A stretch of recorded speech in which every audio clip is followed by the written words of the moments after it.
তো hi friends, good morning, শুভ সকাল তোমাদের সবাইকে। তোমাদের সবার দিন খুব ভালো কাটুক আজকে। তো আজকে আমি ভিডিওটি সকালবেলা থেকে স্টার্ট করে দিলাম। দেখো সকালবেলা এখানে চা বানানো হচ্ছিল, আর একদিকে চা আর একদিকে দুধটা বসিয়ে দিয়ে এখানে দেখো কাল রাতে বাসন মাজা হয়নি। কাল রাতে খেতে খেতে অনেক দেরি হয়ে গেছিলো, তাই ভাবলাম বাসনগুলো রেখে দিই, সকালেই মেজে নেব। বাসন কটা মেজে নিচ্ছি, কটা বাসন মেজে ধুয়ে নেব। ওইদিকে চাটা বসিয়ে রেখেছি, বাসন মাজতে মাজতে আমার চাটাও হয়ে যাবে। ছেলে চলে যাবে টিউশন, আজকে স্কুল বন্ধ ছিল, তাই ম্যাম বলে রেখেছিল স্কুল বন্ধ যেদিন দেবে সেদিন সকালে পড়িয়ে নেবে। তাই আমার একটু তো দেখো বাসন কটা মাজতে মাজতে আমার চাটা হয়ে গেছে, আর দুধটাও গরম হয়ে গেছে। দুধটা দেবো ছেলেকে, ছেলে দুধ খেয়ে বিস্কুট খেয়ে টিউশন চলে যাবে, আর আমি আর বর চা খেয়ে নেব। এখন বলছি, তাড়াহুড়োর মধ্যে চায়ে চিনি দিতে ভুলে গেছিলাম। দুধ দেওয়া, চাপাতি দেওয়া ছিল, তারপর চিনিটা দিতে ভুলে গেছি। চাটা যখন খেতে গেলাম তখন টের পেয়েছি চিনি দেওয়া হয়নি চায়ে। তো আমাদের চাটা খাওয়া হয়ে গেছে, ছেলে দুধ বিস্কুট খেয়ে চলে গেছে টিউশন। আর আমি এখানে দেখো কিছুক্ষণ পরে আবার কেটে রেখেছিলাম এখানে বাঁধাকপি, গাজর, বিনস এগুলো কেটে রেখেছি। চাউমিন করব, ভাবলাম সকালবেলায় একটু চাউমিন করি। চাউমিন করার জন্য আমি আগে থেকেই সবজিগুলো কেটে রেখেছিলাম, তারপরে আবার তাড়াহুড়ো লেগে যায় কাজের, তাই ভাবলাম আগেই কেটে রাখি। তারপর এখানে ফ্রাই প্যানে একটু গরম জল বসিয়েছিলাম, গরম জলে এখন চাউমিনটা সেদ্ধ করে নেব। খুব কম পরিমাণেই চাউমিনটা বানাবো, সকালবেলায় চাউমিন খেতে অত একটা ভালো লাগে না। তো এখানে দেখো কি হয়েছে, চাউমিনটা সেদ্ধ করে নিয়ে কড়াইয়ে তেল গরম বসিয়ে চলে গেছিলাম কিছু একটা কাজ করতে। এসে দেখি কড়াইটা তেলটা একটু বেশি গরম হয়ে গেছিলো, তাই কড়াইটা একটু লাল হয়ে গেছে, জ্বলেই গেছে কড়াইটা বলতে গেলে।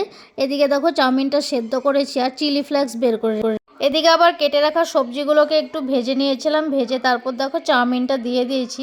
ঘরে আজকে একটাও কাঁচা লঙ্কা ছিল না, তাই চিলি ফ্লেক্স দিয়ে চাউমিনটা আজকে করতে হচ্ছে।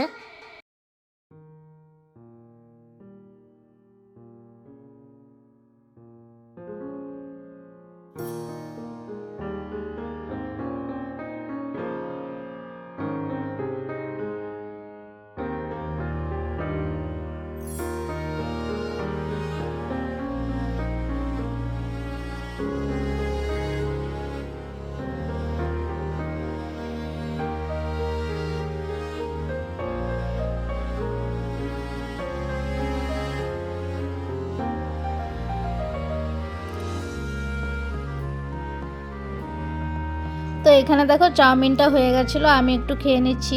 আমি একটু করে প্লেটে নিয়ে নিয়েছিলাম খাওয়ার জন্য, ওর জন্য রেখে দিয়েছি। ও গেছিলো বাথরুমে, বাথরুম থেকে এসে ও খাবে চাউমিনটা। আমার আবার কাজ আছে অনেক, তাই ভাবলাম আমি একটু খেয়ে নিই আগে, তারপর আবার ছেলেকে 12:30টার দিকে টিউশন থেকে আনতে যেতে হবে।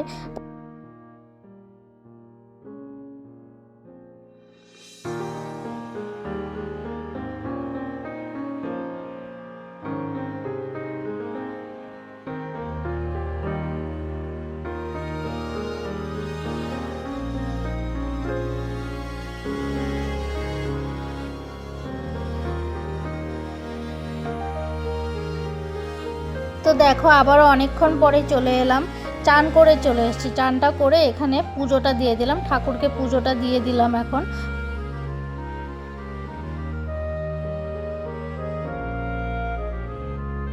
আর তোমাদের আমার ভিডিও কেমন লাগে অবশ্যই কিন্তু একটা কমেন্টস করে জানাবে। তো দেখো এখানে পুজোটা দিয়ে চলে গেছি একটু রেডি হওয়ার জন্য। 12:30টা বেজে গেছে, ছেলের ছুটির সময় হয়ে গেছে, তাই ভাবলাম আগে ছেলেকে নিয়ে আসি, তারপর এসে রান্না করব। তো এখানে রেডি হয়ে নিচ্ছিলাম, মাথাটা একটু ঠিক করে নিলাম, চুলটা ঠিক করে নিলাম, মুখে একটু ক্রিম লাগিয়ে নিয়েছি। তো টিউশন থেকে ছেলেকে নিয়ে এসেছি, আবার দেখা হচ্ছে তোমাদের সাথে। দেখো এখানে বাদামি আলু কেটে রেখেছিলাম, বাদামি আলুটা ভাজা করে নিচ্ছি। আর ডাল করেছি আজকে, ডালটা সেদ্ধ করা হয়ে গেছে, মিক্স ভেজিটেবল দিয়ে ডাল করেছি। এই যে ডালটা এখানে সেদ্ধ করে রেখেছিলাম, সব সবজিগুলো দিয়ে ডালটা সেদ্ধ করে রেখেছি। ডালটা এখন ফোড়ন দিতে হবে। এই যে এখানে দেখো আলু ভাজাটা হয়ে গেছে, আলুটা ভাজা করে রেখে ডালটাকে ফোড়ন দিয়ে দিচ্ছি। এখানে কালো জিরে আর কাঁচা লঙ্কা দিয়ে ডালটাকে ফোড়ন তো দেখো ডালটাকে এখানে ফোড়ন দিয়ে একটু ফুটিয়ে নিচ্ছি। ডালটা ফুটিয়ে নিয়ে আমি আবার ফুলকপি কেটে রেখেছিলাম ছোট ছোট করে, ফুলকপির বড়া ভাজবো, তাই ফুলকপি কেটে রেখেছিলাম, বেসন দিয়ে মাখিয়ে নিয়েছি। ফুলকপির বড়াগুলো এখন ভেজে নিচ্ছি। তো আজকে দুপুরবেলার মেনু এটাই ছিল, খুব সিম্পল খাবার আজকে, ডাল, আলু ভাজা আর ফুলকপি দিয়ে বড়া করেছি। তো সবশেষে দেখো চলে এলাম খাবার টেবিলে। এখন ছেলে আর আমি খেয়ে নেব। আর তোমাদের ভিডিওটি কেমন লাগলো অবশ্যই কিন্তু কমেন্টস করবে। আর যারা আমার ভিডিও নতুন দেখছো অবশ্যই চ্যানেলটিকে সাবস্ক্রাইব করে রাখবে। ভিডিও ভালো লাগলে লাইক করবে, শেয়ার করবে। তো আজকের জন্য টাটা, বাই বাই। সবাই খুব ভালো থাকবে, সুস্থ থাকবে। আমি